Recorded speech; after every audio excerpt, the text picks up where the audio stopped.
Does Belarus have a civil society? That's all the groups and associations that come between you, an individual, and the state. Is the post-Soviet legacy too pervasive to shape the country into the Western model that many of its citizens wish it to be? So, is the Belarusian revolution to be a revolution that is always in progress? Join me, Jan Darasz, for How We Got Here. In the heart of Eastern Europe, Belarus stands as a nation with a tumultuous history and a present marked by authoritarian rule. For nearly 3 decades, Alexander Lukashenko has held an iron grip on power, suppressing dissent and undermining democratic institutions. At the center of this struggle lies civil society, a critical force in any functioning democracy. The spark that ignited the fire was the disputed 2020 presidential election. Allegations of electoral fraud led to widespread protests across Belarus.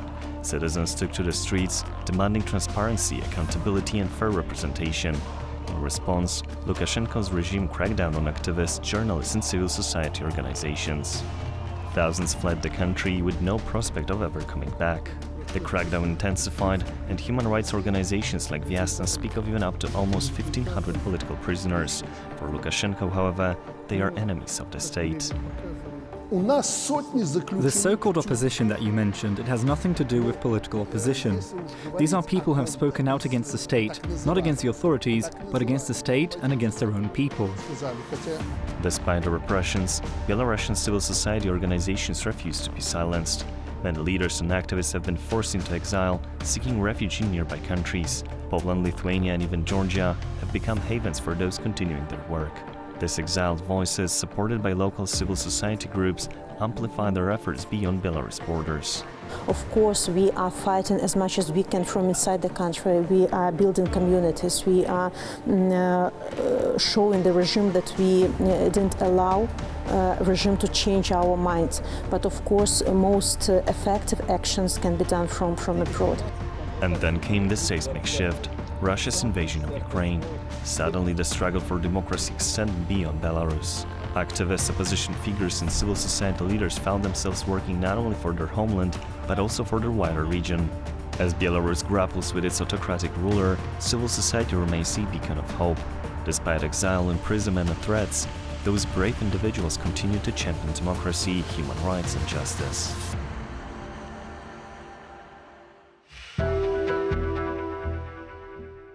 I'm joined today by Anatol Kotau, a political scientist and a member of the Temporary Council of the Belarusian Democratic Forces Forum.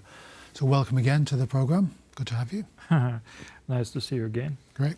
We're going to be talking about the nature and the origins of civil society in Belarus. So all the independent associations, ranging from Boy Scouts to language-loving associations, that kind of sports clubs.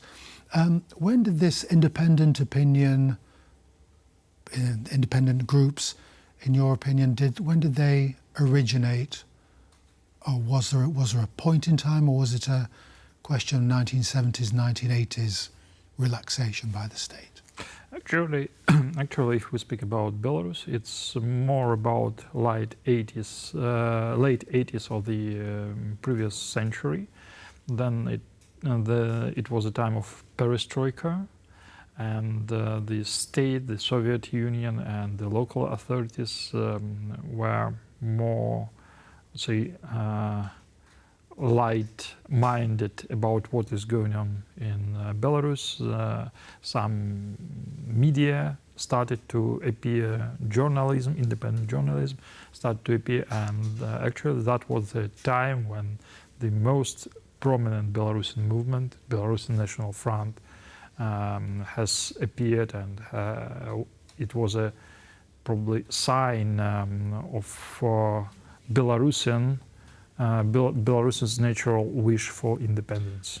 Was this just a sign of the times, a spirit of the age, or did these movements originate from the grassroots, or were they in some way tolerated by the authorities? Did the authorities think that they could control these public groups?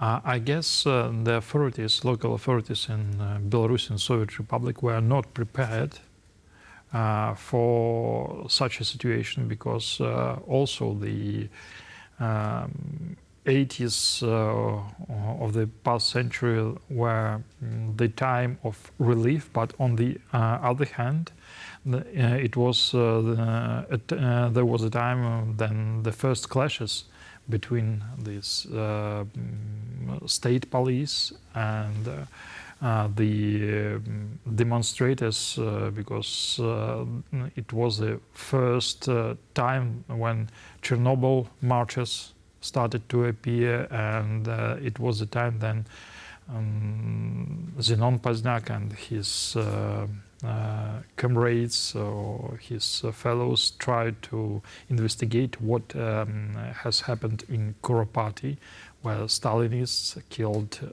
thousands of people, Belarusians, Polish and others, before the Second World War. And of course, authorities were not quite happy with the amount of people gathering together, and started to think, starting to get back to their Belarusian roots, because during the Soviet times, Belarus was the place of the experiment of building this, of creating of new man, this Homo Sovieticus, and they have almost succeeded, unfortunately. Well, so how do you account for the ultimate failure of this experiment? You cannot adjust the people's nature, which has been inherited actually for ages from our ancestors, just in 70 years. And the end of the 80s has showed that there is still will to be Belarusians in Soviet Belarus. There's still a monopoly of violence on the part of the state, which has always been strong. Yes, that's true. So how does that? Was it a forlorn hope that when people made these voluntary organizations or these clubs, linguistic groups, that was always the shadow that was hanging over any kind of activity by the formation of civil society as we would know it? You see, civil society has one thing also in its nature, starting with, I don't know, with learning your native language, for example, or starting going to some sport club. You are gathering with other people, you are chatting, you are communicating, and the more you communicate, the more people around you you see who are not happy what is going on in the country. And late 80s in Soviet Belarus, that was the time of Chernobyl disaster, which affected each and every family in the country. The political earthquakes in the rest of Eastern Europe. Yes, and also Afghanistan. So it was not possible to pretend to, actually it's not possible to limit civil society to be, I don't know, to understand it like a hobby. It's what the Lukashenko tries to do right now. Also, if you are athlete, if you are a sportsman, you have to do sports and not to intervene, not even to be interested in other things. Place where politics doesn't mix with sport. Yeah, and politics actually is everywhere. Yes. It's the nature of politics. It's dating back also to ancient Greece. Then, idiot was the people who was not caring about politics. How did Belarusians gain their information in the 1980s? Actually, the state media became or started to become more flexible, to cover more and more, I would say, interesting topics about what was going on in the country, because it was allowed to criticize. It was allowed to criticize economic policy.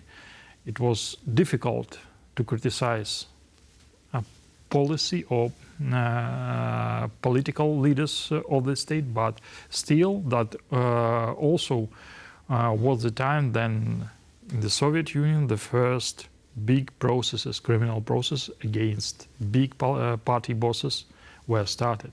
So society started to boil, I would say.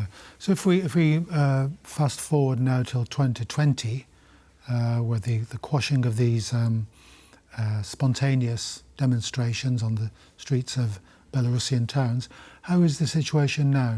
Is it the new Iron Curtain shutting on the Belarusian-Polish border again and information not seeping through? How do these independent-minded groups and associations function in Belarus now? You see, there is a shadow, I would say, of new Iron Curtain on the Belarusian-Polish border. It's difficult, it's more difficult to stop disseminating the information, because now you have the internet, and this is the most, I would say, successful one of the most successful means of the communication and dissemination of the information. Does that come through internet or telephone, personal contact? How does that get through? Mainly internet, because now people are really frightened in Belarus to talk about something which is which could be even deemed to be related to politics. Why? Because you don't know whom to trust. And this is one more thing which is, I would say, catastrophic about Belarusian society right now. It's atomizating, actually, and people are starting to communicate less and less with each other in a frank and open way. Well, broadly speaking, I mean, you mentioned the atomization of Belarusian society through fear and coercion. Are these splits chiefly between town and country, educated urban classes and country people, east and west? How would you characterize? Of course, these processes could be more vivid or could be better noticed in big cities, and most of the population of Belarus now is living in big cities. More than half of population of Belarus are living in 7 main cities of the country. So it's more about them, and actually it's the process of deterioration of the nation, trying to suppress political activity in Belarus. Lukashenko and authorities, they are destroying the nation, unfortunately. They do not understand it probably, but this is even more dangerous, not only for the regime, but for the future of the country. So how does someone, we'll take our example of the sports club, how does someone who's interested in sports, obviously they can't avoid politics, or they couldn't avoid politics, they've been brought up in an relatively benign atmosphere. How do they fare in today's Belarus, just as a member of a sports club, or as a member of a model makers club, or a chess club? Unfortunately, now even the sports clubs are not in the best condition, not going through their best times in Belarus. Why? Because being an athlete, being a sportsman, you also, besides doing some exercise or trainings, you have to train your mind, and mainly sport is about values. It's about the fair play. It's about the competition, and all these actually is not consistent with what is going on in the country. And such disbalance, such controversy was also the reason that in 2020 Belarusian athletes, prominent athletes, Olympians, world champions, were one of the people's leaders of the protests. More than 2,000 athletes who were actually before deprived even the right to say something about the politics, they were in the first lines of the protests. We'll have to sum up our discussion, unfortunately. We have running out of time. How do you view, is it possible to gain some sort of historical perspective on the events of 2020, the demonstrations, the quashing of opposition? Is that a once-in-a-lifetime event that can be wasted or can be crushed? How do you see that? For sure, it's not the once-time event. I hope that it's not once-time event in our life. I see it like protests during Soviet times in Poland, in Czechoslovakia, in former Czechoslovakia, in Hungary. They had no chance to win. Then they have occurred, but that was a clear message, first of all, to the Western countries, that these countries are not belonging to the Russian sphere of influence anymore. So I hope that in 2020, Belarusian society sent the powerful message to the world that we want to break free. So the spirit of civil society, as it's understood in the West, is still under the surface. It may have gone underground, but it's still present. I guess Western society tries to live still in 2020. Then the millions of people were in the streets of Belarusian cities. Now it's not possible. Now if the final fight for independence should occur, it should be prepared by all the stakeholders, Belarusian society and the Western allies. Okay, thank you very much, Anatol Kotau, for coming onto the programme. And thank you for joining us. Join me again on How We Got Here.